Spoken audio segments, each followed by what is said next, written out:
Hi everyone, and thanks for joining us today. We're in unprecedented times as COVID-19 continues to impact so many things, including how organizations plan for the unknown in a rapidly changing world. In this dynamic and uncertain environment, it's really challenging to know which path to take. There are competing priorities to assess and really tough trade-offs to make. As finance leaders, we play a big role in helping our organizations find the right balance with proactive and timely modeling of scenarios that will help the business anticipate outcomes and make good decisions. This is easier said than done for many companies. Organizations are being held back by traditional, static planning processes and tools that don't provide the agility needed to respond to the fast pace of change happening right now. In fact, 3 out of 4 finance executives admit that their planning processes have not prepared them for economic or geopolitical disruption of any kind, let alone a global pandemic. Here at Workday, we've been using Workday Adaptive Planning to move towards a more continuous and dynamic planning process. As the impact of COVID-19 has intensified, we've accelerated our efforts and are seeing the incredible value of taking this approach. Let me share our experience. Just 1 month into our fiscal year, we are facing a new reality as COVID-19 evolved from what was thought to be a contained outbreak to a global pandemic. Instead of a fixed budget, we needed to understand a broad range of scenarios and outcomes given a variety of variables and inputs. There are several factors that were critical to helping us respond. First, we built alignment upfront. Partnering with leadership to understand priorities is key to producing relevant scenarios. At Workday, our executive team immediately went to our core values, and taking care of our employees without exception is job one. For me as CFO, I leaned on our FP&A team to rapidly come up with options on how to support our workforce and understand the financial impact of those options, which included additional bonus payments, work-from-home equipment allowances, benefits enhancements, and more. Next, when you can't rely on the past as an indicator of the future, collaborating with business partners becomes even more important. For example, in working with our technology leaders, they highlighted a potential supply chain issue for our data centers. Our FP&A team was able to quickly model our options to ensure we had the equipment we needed to support our business. We responded by forward purchasing critical servers with a full understanding of the financial impact of doing so. This was something that had never happened before, but by having the right conversations, we were able to quickly mitigate the risks by making well-informed decisions.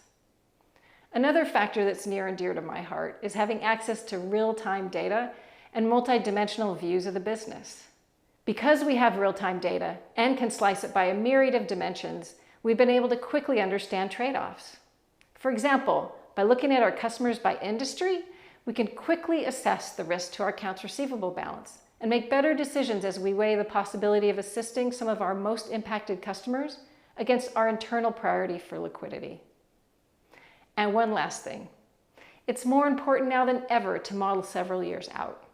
Decisions you make today may not have an immediate impact, but could hurt you in years to come. For example, customer payment delays that you authorized this year will impact cash immediately, but could also result in revenue reversals or bad debt charges a year or more out if those customers don't survive this crisis. Committing to a multi-year modeling timeline will force you to think through possible long-term implications. I mentioned earlier that the right tools and processes are key, and we would not be where we are today without Adaptive. The modeling flexibility, interconnected financial statements, and the fact that finance can directly administer it rather than relying on IT, Adaptive has been an absolute game changer for us. But there's more to this story. The value of doing accounting and planning in a single system has been our holy grail. We have real-time actuals continuously informing our plans. We have better collaboration between FP&A and accounting since both are working off the same data and system.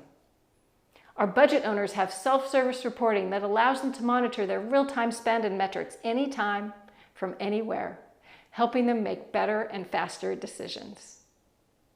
And because of all this, our FP&A organization has more time to focus on strategic, value-added analysis. While these times are changing, they're also creating an opportunity for finance to demonstrate the value we can bring to the business. And many of the things we're doing right now, like continuous planning and scenario modeling, will become the new norm as organizations better understand the benefits of these new processes and tools.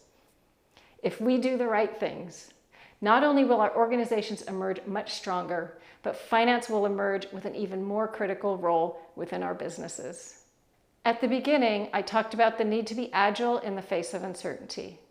Never has that been more true than in healthcare, where workers are on the front lines of the COVID-19 fight every single day. And now I'm delighted to introduce Kevin Kane, Director of Financial Planning and Operational Analysis at Christiana Care. Thank you very much, Robyn. Hello, everyone. I'm excited to be a part of Adaptive Live, and it's a great opportunity to share our story, even from my kitchen. A little bit about Christiana Care. Christiana Care is a 2-hospital health full-service system located in Newark, Delaware, which is on the 95 corridor between Philadelphia and Baltimore. Our mission, the Christiana Care Way, is we serve our neighbors as expert caring partners in their health. We do everything based on our values of excellence and love. In fact, it's our tagline. We do everything for the love of health. And we have an incredible executive leadership team. We launched Adaptive in December and continued through our budget process in January. We educated 400 plus planners with a goal to provide our fiscal year 21 budget on April 15th of 2020. Well, that was the plan. And then the pandemic of COVID-19 hit, and our executive leaders had to redirect their attention to the logistical, operational, clinical, and ultimately financial crisis. There was so much new and so much unknown. Our caregivers were scared and concerned about their own well-being. Did we have enough personal protective equipment and ventilators? Could we secure hotel space for those caregivers who couldn't safely go home to their families after their shift? And could we provide childcare resources for those who were working? We had to rapidly make decisions and then ultimately understand the financial implications of them. We quickly shifted our attention from an annual budgeting process to a monthly forecast at the local cost center location level with drivers at each of those levels. We also had to track all of our COVID-related expenses and all of our options for mitigation. I have to give a lot of credit to our adaptive implementation team who helped to make this happen. We made this shift in 4 days. I would have expected this to take 4 to 6 months. I keep saying the adaptability of Adaptive is amazing. Last April, we presented at our Finance Executive Board multiple scenarios, including best case, worst case, and most likely case. This included all of the state and federal government relief options.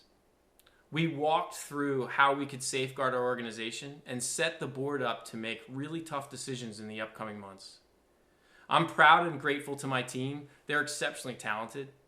We accepted the challenge that was thrown before us, and we worked remotely together.